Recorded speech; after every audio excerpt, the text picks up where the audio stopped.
Hi, everybody, and welcome back. My name is Melissa, and this year I'm sharing 365 tips for frugal living. Summer is coming, and kids will want to do stuff. Kids will be off school, and they'll want to be entertained. So, today I want to talk about some different options. So, I have a kid, I have a teenager. I was a nanny last year. So I have quite a bit of experience with finding free or cheap things to do. Kids are really easily entertained. It doesn't take much to make them happy.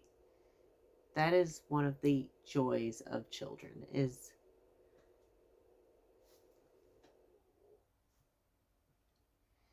yes, they want to play video games once they reach a certain age and everything, but the thing is that if you change the way you do things and show them a different world, if you make that world grow, they will be so happy. Parks, playgrounds, they are free. Pretty much every town has at least one playground.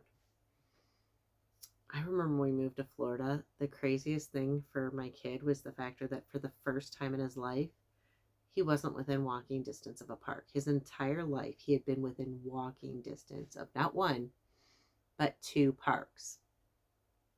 Um,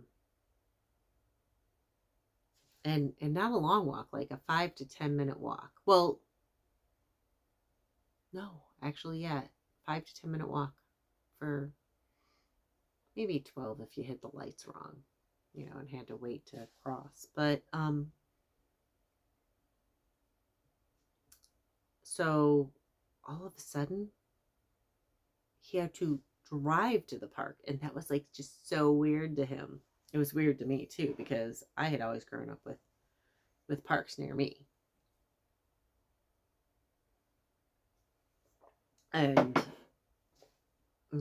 I remember my grandma used to walk me to the village green as a little girl, and we'd play, and there was the little kids park and the big kids park, and we'd skip through town, and it was great.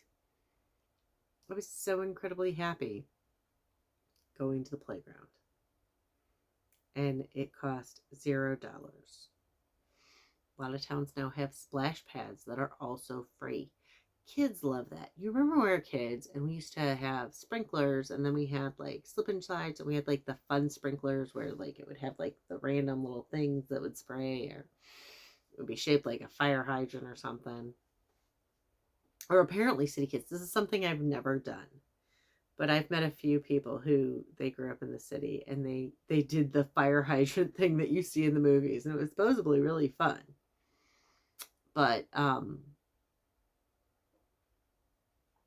they it, the sprinkler. We love the sprinklers. And if you look, these splash pads are spectacular. Kids love them. Uh, Kids bowl free. Almost every town has a kids bowl free program, and they can bowl 2 games for free. Some of the bowling alleys require you to rent shoes. Other bowling alleys, other bowling alleys let kids wear street shoes. So free bowling. Um, Other things that are free. Museums frequently have free days. I know in Chicago there's several free days. I don't know if any of them fall in the summer or if they're all just during the school year.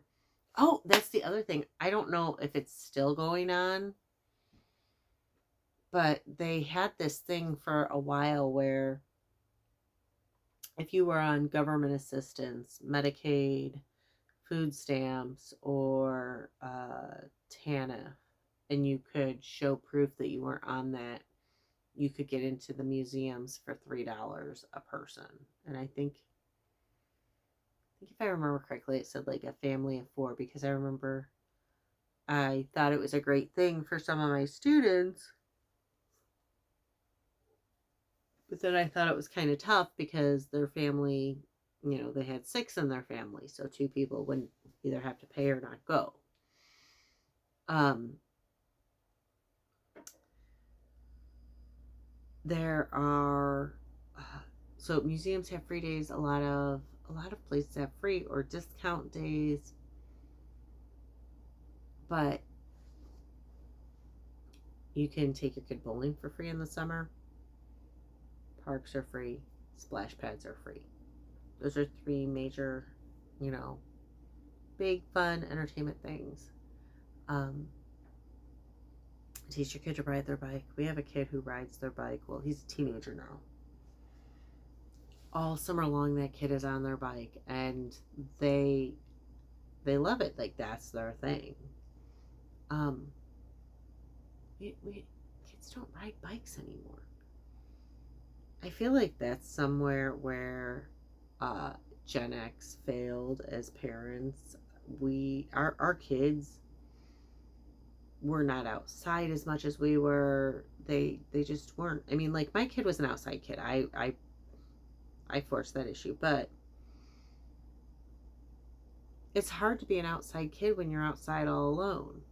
When none of the other kids want to go out inside and play, they want to do their virtual reality or their video game or whatever. When you don't have that, whereas we all had kids in the neighborhood, so it was different. But sorry, there are tons of free entertainment options, or cheap. Like maybe your kid likes to swim. Maybe it might be worth it to get a membership to the public pool for the summer. All park districts are different. You can check. But check out your park district. Check out your community. Check out and see.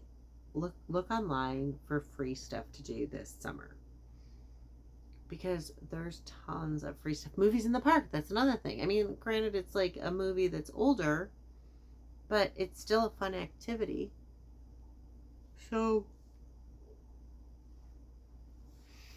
today's tip for frugal living is as school gets out and kids are looking to be entertained, look online, look in your community, talk to other parents, grandparents, and see what free activities are available. There's free bowling, playgrounds, splash pads. Those are three things that are going to be free pretty much in all communities.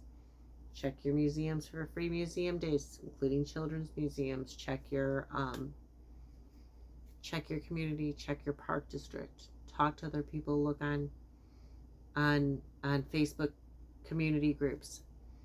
Find those free activities, because kids don't need a big expensive activity every day to be happy. Honestly, people are really simple to please if you set that as your choice and your precedent. So